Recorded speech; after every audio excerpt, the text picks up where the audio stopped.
in over 50 fights, and only one has finished inside the distance. Well, the venue is Los Angeles. The commentators, Jim Watt and Reg Guthridge. Introducing to you on my left, he's fighting out of the red corner, wearing trunks of the same color, all red trunks. Hailing from Santa Cruz, California, he weighs in tonight 126 1/2 pounds. His record is 47 wins, 3 losses, 43 wins by way of knockout. Ranked number 11 featherweight in the world, he's the former super bantamweight champion of the world, the great knockout artist, Jaime Garza. And his opponent across the ring on my right, fighting out of the blue corner, wearing maroon trunks, weighing in tonight 126 pounds. His record, 44 wins, 6 losses and 1 draw, 39 big wins by way of knockout. Ranked the number 6 featherweight in the world, from Acapulco, Guerrero, Mexico, Marco Villasana. Referee in charge now to give instructions, Dr. James Jenkins. Tell him, obey my commands at all times. Let me see his mouthpiece. Mouthpiece. Shake hands, good luck, man. So the referee there, who happens to be a doctor, checking that they've got the obligatory gum shields in, or mouthpieces as they call them in America. In the lighter red trunks then, Jaime Garza from California, and Marcos Villasana, whom I think is one of the best featherweights around, and certainly better than the world number 6. We saw him in 2 great fights with Azuma Nelson for the championship, and one went to a split decision.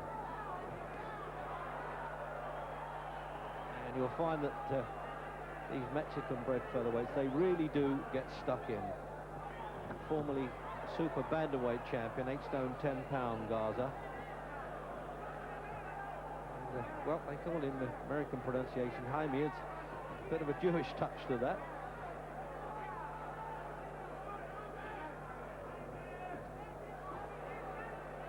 I've been impressed with Villasana. I've enjoyed his boxing in the past, and he certainly gave Nelson a lot of trouble, and we all rated Nelson, the Ghanaian, very highly after he knocked out Pat Caldell. They swing a bit, but they bang hard.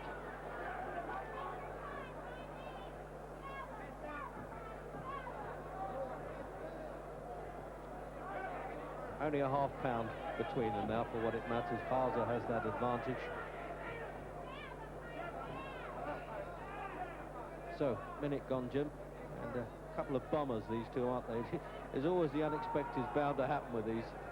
Yeah, well, you can see by looking at their records, they don't normally go looking for points victories, and they both have the same attitude here. They're both setting their feet and letting big punches go already. They're both taking big punches. Nobody been troubled so far, but it's very early, isn't it? This fella Garza, Jim, had 40 wins in a row. I mean, that does take some doing.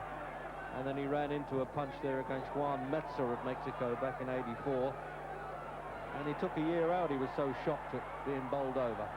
And I'll tell you, they're already warming up now, midway through the first.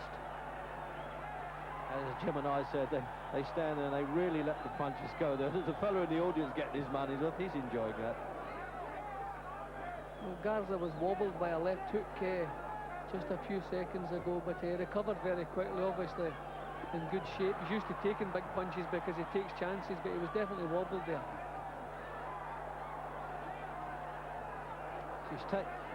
Villasana doesn't mind throwing punches. He's got long arms, you see, and he's bound to catch him with something doing that. He wings a bit, but he's got a lot of power. Just look at that reach, it's phenomenal. Oh, and the straight punch had him over. That was unusual. He looks more embarrassed than hurt there, Garza, but he's got to get the mandatory 8. This very pro-Mexican crowd there are with Villasana from Acapulco. And it looks as though it's going to be okay now for Garza. He's not that hurt as we get the countdown for the end of the first.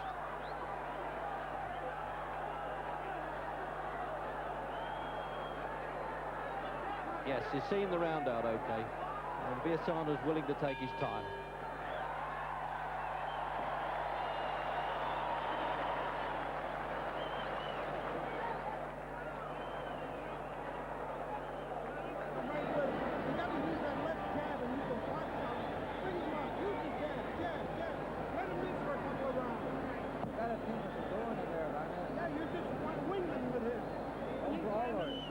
Jim, let's have a look at that straight punch now in replay. Yeah, it just looked like a straight, solid jab that caught Garza a bit square. See, there it goes. He's put a bit square. A good punch, though. It definitely froze his legs. It was a good, solid punch. Stay together now. Use that jab because you want to get up and knock you out. Wild punches. Get inside. Notice that very wide ring apron there in case one of them come out. It's a good safety rule. Well, they're telling this fellow Garza to use the left jab, but it's Villasana who showed the perfect, what used to be called the English straight left. So into round 2 then. A non-title fight, but both world ranked.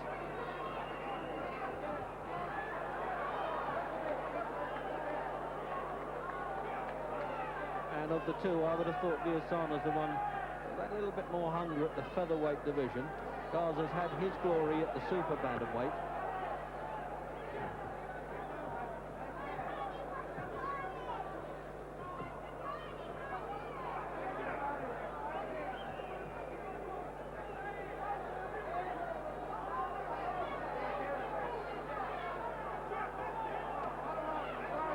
In terms of arms and length and build, Villasana reminds you of McGuigan a bit, Jim.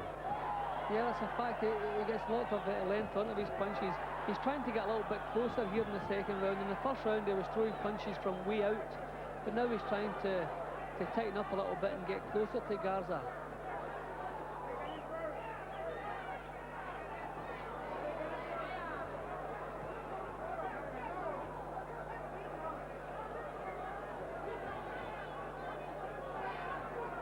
Well, mentioning McGuigan, as a matter of fact, Villasana lost to Lenny Valdez, who's down to fight McGuigan. And I would have thought that shows the form then of Valdez, if he's anything like that, because this fellow takes a lot of beating.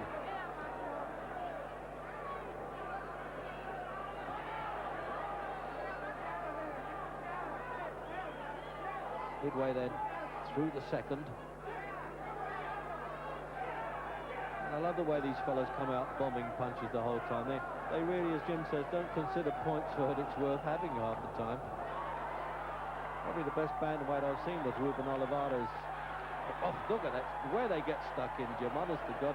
It's just as well with the safe side of the ropes here. Yeah, well, every punch is a bomb, every punch is a knockout punch, and there's Villasana landed the punches that count there, although he's the one who looked as though he wanted to grab hold.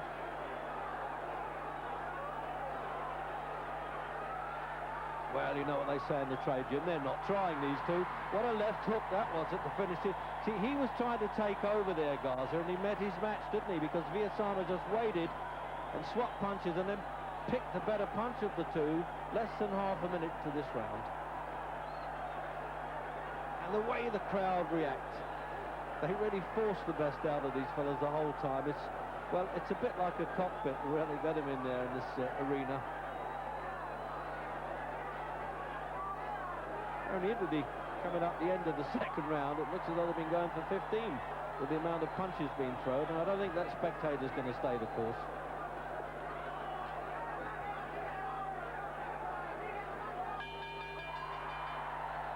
Do you want to go on, he says, or should we listen to the bell and take a rest?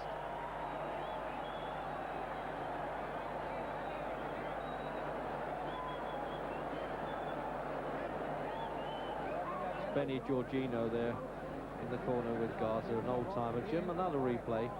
Well, Garza seemed to enjoy some success. It looked as though he was beginning to get on top, and then Villasana come back with more cultured punches and sharper punches, and they finished up the knocking him over. There he goes, a lovely left hook, bang on target, over he went.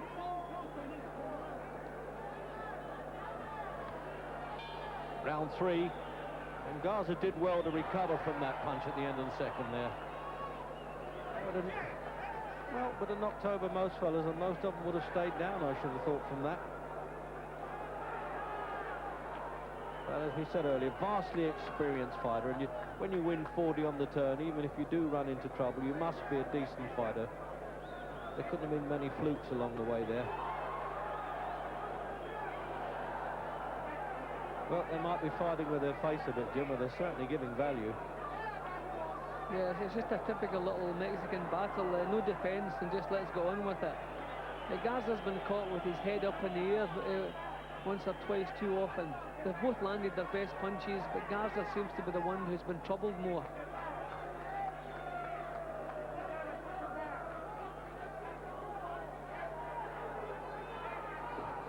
At least Villasana gives the impression of being slightly more concerned with defence. He holds his arms in a good position. It's only when he starts swapping blows that he gets a bit careless.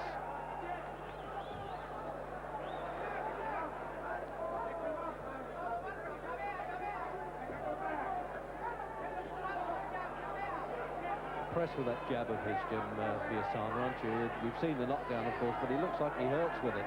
Yeah, he gets plenty of power behind it. Accurate jab and plenty of power. And Garza's head once or twice, as I said, holding it up far too high. There it goes, caught in the forehead, and they knocked his head back.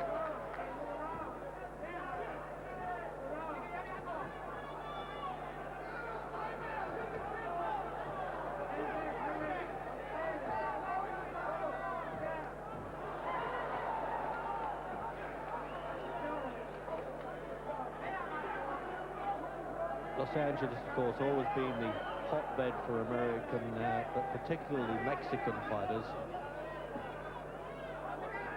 Minute to go in the third.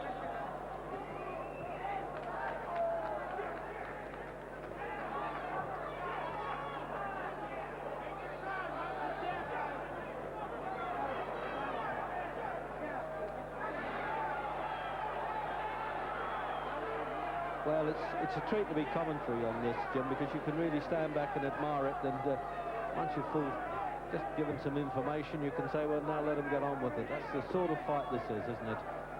Yeah, it's a cracker. Garza's doing the right thing. He's pushing Villasana back. Well, when you're boxing a fighter who throws wide swinging punches, then you have to back him up. But whenever they get toe-to-toe and Villasana comes banging back, he seems to have that little bit more power than Garza.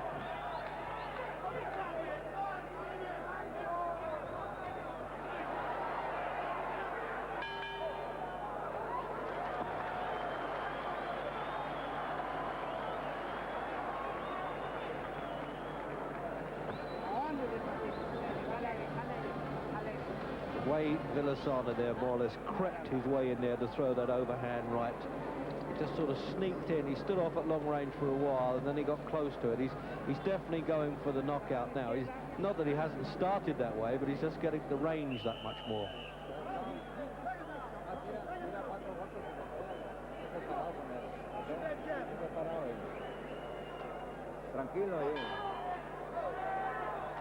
Well, Garza certainly likes the fight, doesn't he? He's got one or two contusions around the face, not surprisingly. Into the fourth.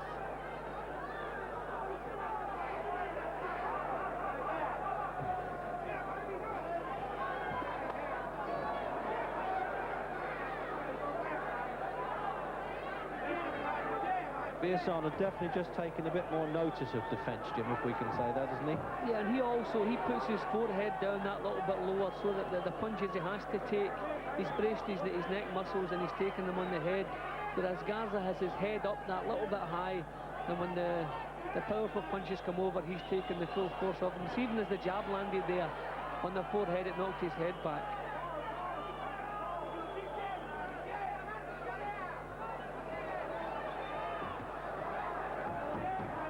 Yeah, it looks as though Villasana's getting a bit more on top now.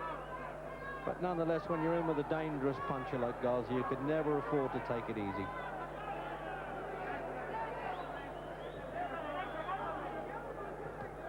Mexican fighters have always fought with just that little touch of arrogance that tends to make champions anyway.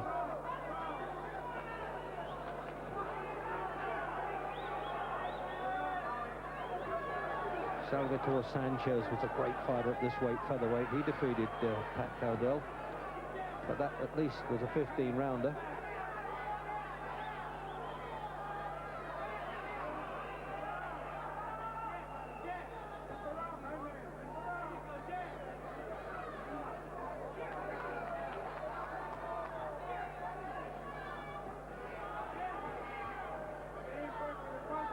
Neither are the sort of fighter that wants to change the fight plan.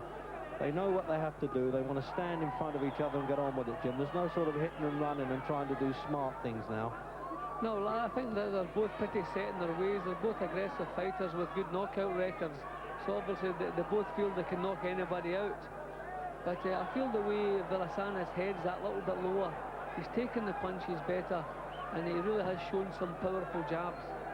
So that's obligatory stopping while they pick up the gun shield there. They do that in California, state rule, and he's allowed to put it back, providing he knows it's been knocked out. They won't stand for the boxers spitting them out when they're in trouble. Again, that's another safety measure.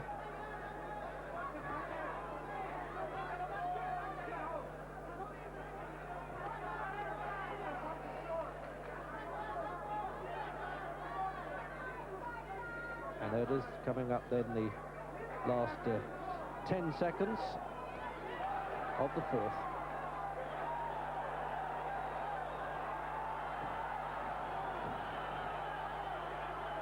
And the crowd on their feet there. Villasana looks as though he gets the edge, and then Garza comes right back at him.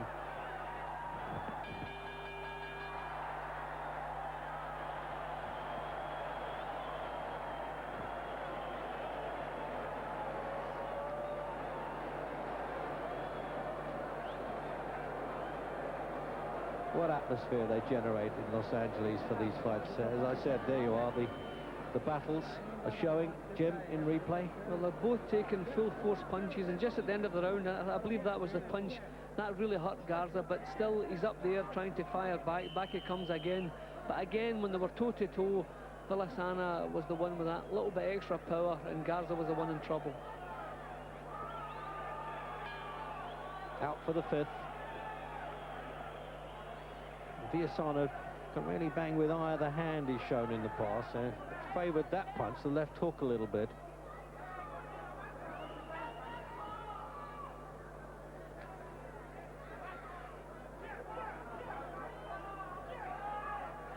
Garza's eyes now just puffed and giving him a bit of a problem there. It looks as though he knows what he can see enough, but as the fight goes on, he could be in further trouble there, because Villasana's definitely picking punches better. Oh, that when the shield came out there, and the referee is going to pick it up again, and he gets a standing 8 count, Jim. See, now the crowd don't like that because it's taken a bit of advantage away, but he's cut, isn't he? There it is, goes back in again. Doesn't give him a count at all, just sticks the shield back. I thought for a minute he was going to give him a mandatory, but didn't. It looks like the end's coming, surely, for Garza. He was a bit lucky to get a bit of a time off there, and the left hook again. And he's starting to chop into pieces now, Villasana. He really is good when he's bang on top like this. He's no mercy. What a gutsy guy, Garza, just the same. Oh, how's this going to end now, Jim?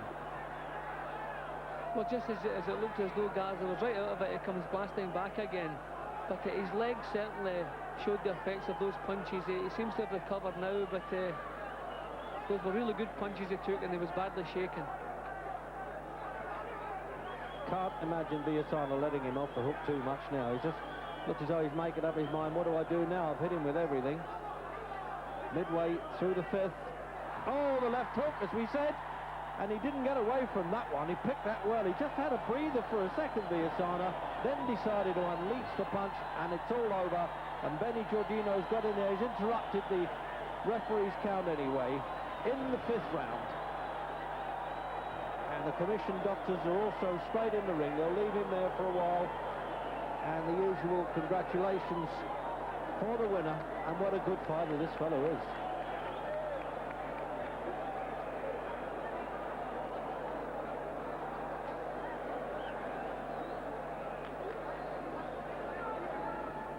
Jim, in replay now, let's see that vicious finish. That was a lovely left hook. It was a slightly wide left hook, but it caught Garza bang on the chin.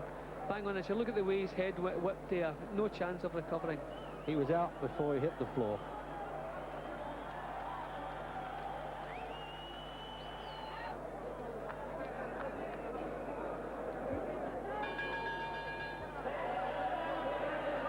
A minute, 43 seconds in round number number 5, the winner by way of knockout, Marcos Villasana.